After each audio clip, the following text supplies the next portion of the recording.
Привет, друзья! Сегодня едем через Сокобаню в село Милушинац. Небольшой горный массив называется Крстатац, который относится к Карпатам. Отсюда ходят на вершину Шильяк и на Слемен. Сегодня у нас просто прогулка 7 километров, так как на следующий день у Данила соревнования. Наша цель – Прираст Богова Врата.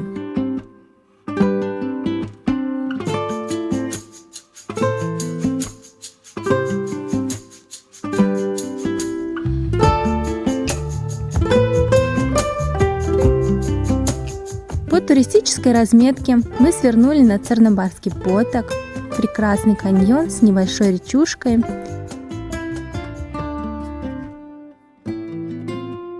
Очень удивил нас источник с теплой водой, которая бьет прямо из земли. Называется Врелица. Потом наткнулись на грибочки, опята. Мы не надеялись встретить грибы в этот день, так как дождей очень давно не было. Очень обрадовались. Начало пути, но грех не взять. Стояли они абсолютно не испорченные, крепенькие, сухонькие.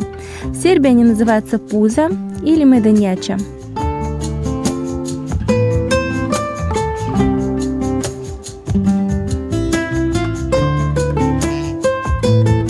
Поднимаясь по крутому склону, набрели на рукотворную яму. Она невероятно глубокая, наверное, 3 метра. Может, ловушка для зверя, может, для хранения каких-то запасов. Но очень странная и нелогичная, так и оставила нас в недоумении. Так, идем мы на Прираст. Что же это за природное чудо такое? Прираст – это скальные ворота, арки, окна, которые образовались в результате эрозии выветривания или растворения горных пород. Это наш второй прираст. Первый прираст Самар. Он просто огромный исполин неописуемой красоты. Он затмил наш разум и хотелось увидеть еще и еще. В Сербии прирастов много, и вот этот Богово Врата ближайший, поэтому мы поехали к нему. На фоне остальных он небольшой, но прекрасный. На пути заглянули на обзорную, полюбовались видами.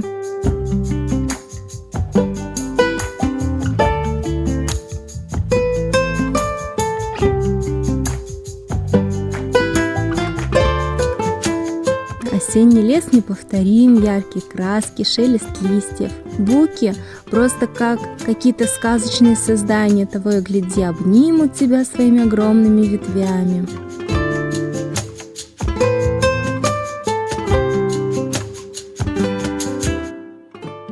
Kako je neki čovjek pomislio da je to neobična stena, а прераст? Да, это правда. Смотришь на эту скалу, камень как камень. Не видно, что это прираст. А ведь люди как-то открывают эти места. Просто удивительно.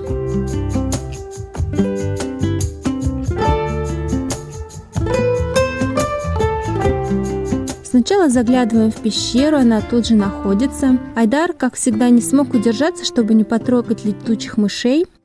Я так удивилась их крепкому сну, как будто в анабиозе каком-то. Ничем их не разбудишь. Он потом все время думал о них и сказал, что на обратном пути обязательно одну заберет. А не тут-то было. Планы его были разрушены, так как в какой-то момент у этих мышей звенит будильник. Похоже, когда солнце клонится к закату. На обратном пути он зашел, а они уже летали. Не угонишься.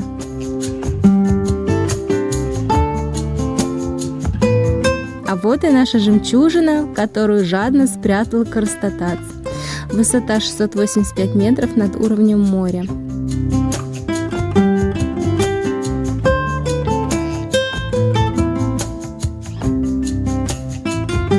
Почему же врата Бога? По преданию, сюда издавна приходили люди с болезнями, приносили сюда раненых, чтобы излечиться. Избавиться от недуга можно, по преданию, если пройти через каменный мост. Айдар готовит чай. Какой же русский без чая? Тем более заряженного такой атмосферой. И в обратный путь.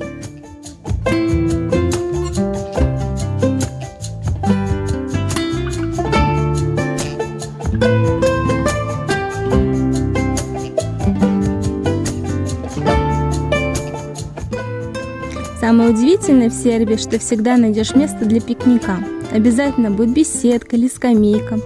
Например, за этот день мы не встретили ни одного человека, а место для пикника есть.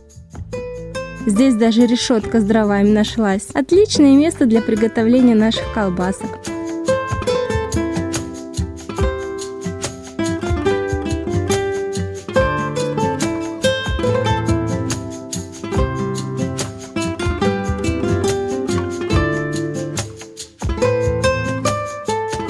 Местечко называется Монастыриште, оно есть на карте. Спасибо этому месту за гостеприимство, спасибо за внимание, до встречи, чао!